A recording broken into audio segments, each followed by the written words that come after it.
Have you noticed how expensive new cars have become? In 2025, it feels like buying a new car is more of a luxury than a basic need.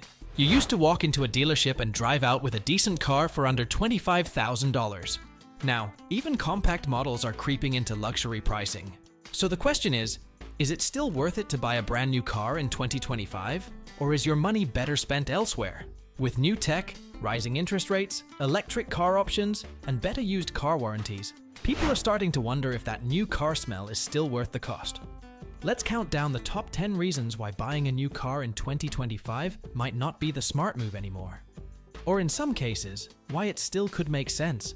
We're starting at number 10 and working our way to the most important reason at number 1. And along the way, we'll mention specific models like the Toyota Camry, Tesla Model 3, and Ford F-150. Because real examples matter when you're making a big decision. 10. Prices are still through the roof. Let's start with the obvious. Prices are not going down. Even though supply chains have improved since the pandemic, prices haven't returned to normal. The average cost of a new vehicle in 2025 sits around $47,000. That's the average. Want a Ford F-150? Be ready to pay $60,000 or more for a well-equipped model. A Tesla Model 3, which used to be seen as the affordable EV, now starts around $39,000 for the base version. If you add basic features like enhanced autopilot, better wheels, or a longer range battery, you're pushing well into the $50,000 range. For many people, these prices are hard to justify, especially when there are solid used options that cost way less. 9. Interest rates are not helping. Back in the day, you could walk into a dealership and get 0% financing on a new car. Not anymore.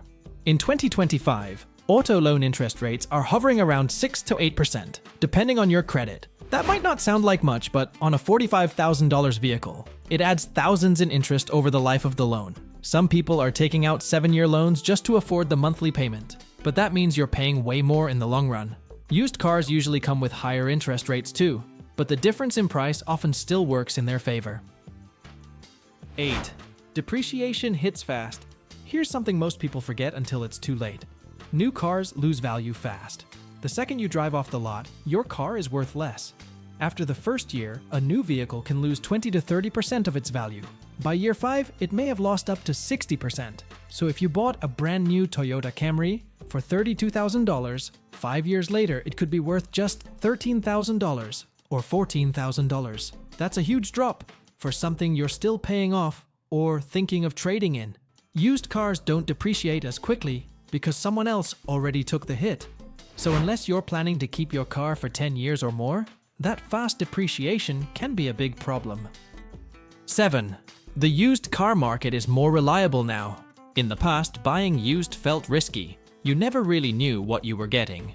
But today, the used car market is a whole new world. Certified Pre-Owned (CPO) programs from brands like Toyota, Honda, and even luxury brands like Lexus now offer cars that have been inspected, repaired, and come with extended warranties. You can get a 2021 Honda Accord with 30,000 miles for $24,000, and it might still have a few years left on its warranty. That same model brand new in 2025, it's over $35,000. You're getting a solid vehicle for a much lower price, and with today's inspection standards, you're not gambling nearly as much as before. 6.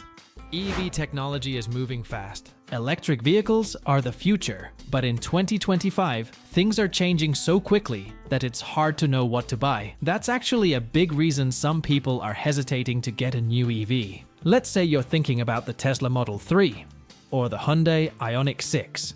Great cars, but what if battery tech takes a big leap next year? What if solid-state batteries come out in 2026 and suddenly your EV feels outdated?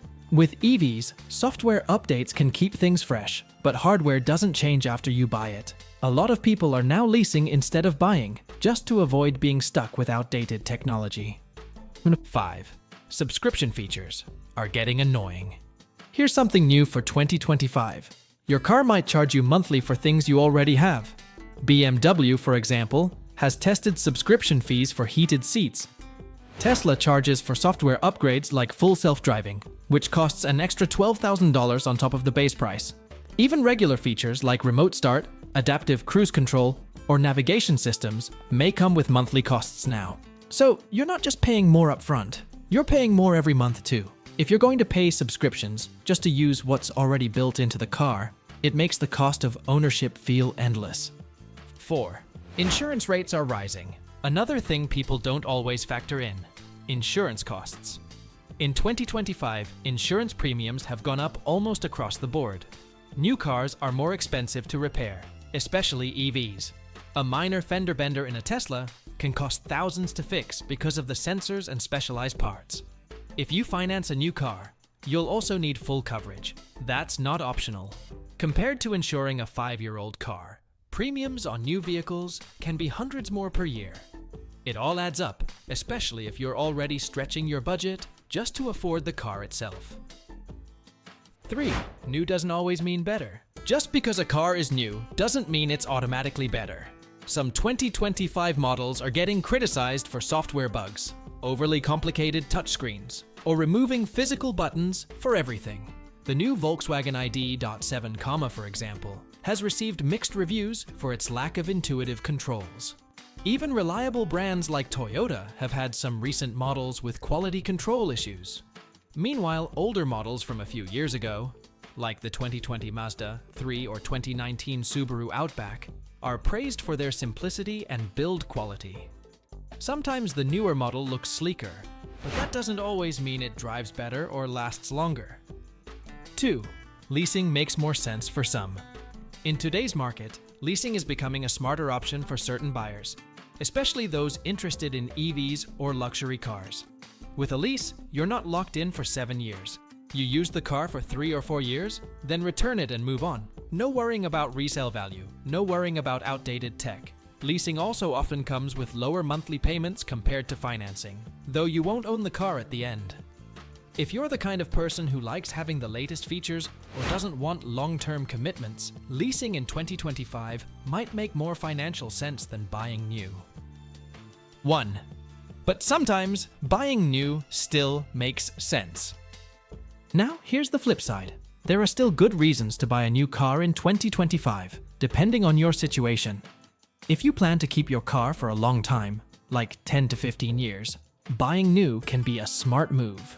You get the full warranty, you know exactly how the car was treated, and modern vehicles can easily last over 200,000 miles with proper maintenance.